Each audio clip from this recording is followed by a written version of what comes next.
Halo teman-teman, pernah nggak sih kalian penasaran gimana ya caranya ilmuwan bisa tahu isi suatu zat sampai ke struktur molekulnya?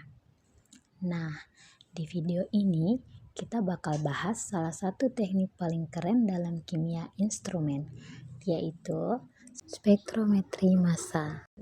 Tenang aja, walaupun namanya terdengar ribet, kita bakal bahas dengan cara yang santai, simple, dan pastinya mudah dipahami. Yuk kita mulai. Yang pertama yaitu konsep dasar spektrometri massa. Apa itu spektrometri massa?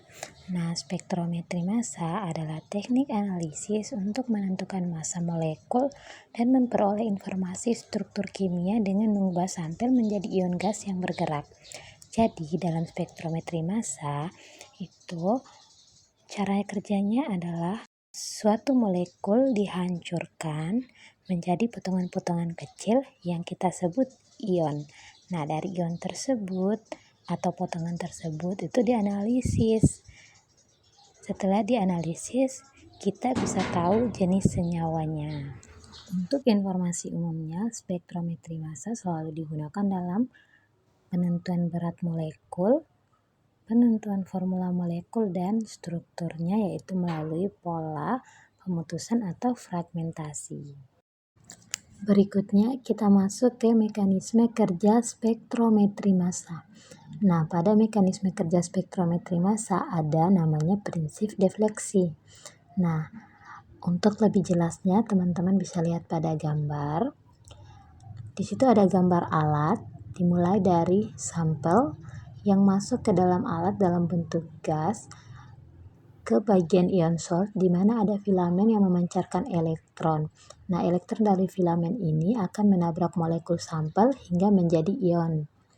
Setelah itu, ion-ion didorong oleh repeller elektrod, semacam pasar yang mendorong ion supaya bergerak maju. Nah, ion-ion ini kemudian melewati accelerating slits, yaitu celah percepat yang membuat ion bergerak lebih cepat dan terarah. Selanjutnya, ion masuk ke medan magnet. Nah, disinilah terjadi defleksi atau pembelokan.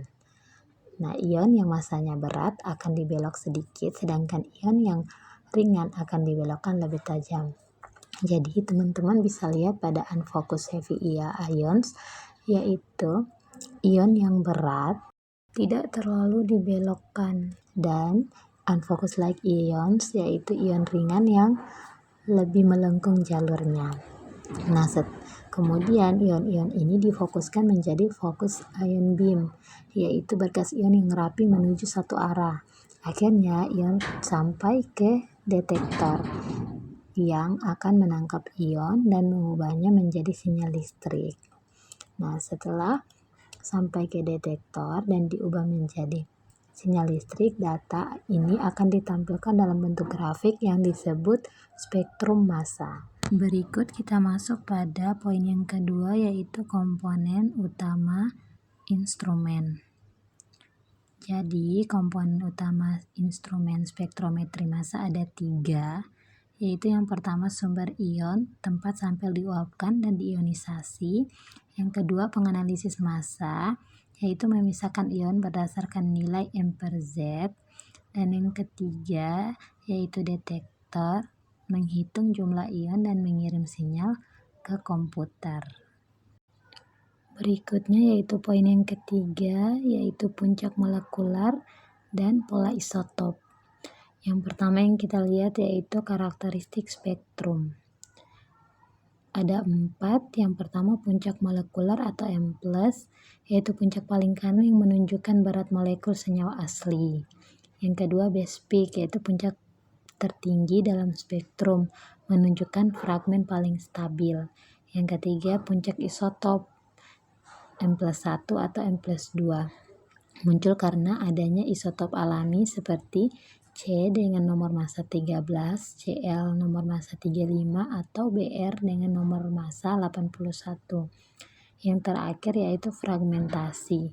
Itu pecahnya molekul menjadi bagian lebih kecil yang unik setiap struktur kimia. Yang berikutnya yaitu pola isotop dan fragmen umum. Nah, untuk unsur atau fragmen, yang pertama kita lihat bagian klorin. Pola masanya itu M berbanding M plus 2 atau sama dengan 3 berbanding 1. Karakteristik visualnya itu terdapat dua puncak dengan perbandingan tinggi 3 banding 1. Begitu pula dengan fragmen bromin atau Br, pola masanya M berbanding M plus 2 atau sama dengan 1 berbanding 1. Karakteristik visualnya terdapat dua puncak dengan tinggi hampir sama. Yang ketiga yaitu kehilangan metil atau CH3. Itu maka pola masanya itu sama dengan M dikurangi dengan 15. Karakteristik visualnya, puncak fragmen muncul 15 satuan dari kiri M+. Nah, untuk yang terakhir yaitu kehilangan etil atau C2H5, pola masanya M dikurangi dengan 29. Karakteristik puncaknya, puncak fragmen muncul 29 satuan dari kiri M+. Nah, untuk memperjelas bagian pola isotop dan fragmen umum, kita masuk ke poin keempat yaitu interpretasi spektrum. Yang mana pada poin ini ada contoh kasus tentang aseton. Teman-teman bisa lihat pada gambar yaitu gambar grafik. Gambar ini merupakan spektrum massa aseton atau CH3COCH3. Nah, pada gambar tersebut terdapat 3 puncak. Yang pertama yaitu puncak pada daerah 58, itu merupakan M plusnya atau berat molekul aseton. Yang kedua ada puncak tertinggi atau base peak pada daerah 43. Nah, pada puncak ini itu merupakan hasil pelepasan gugus metil dari 58 dikurangi dengan 15 sama dengan 43. Nah, di sini kan dia kehilangan metil atau CH3-nya.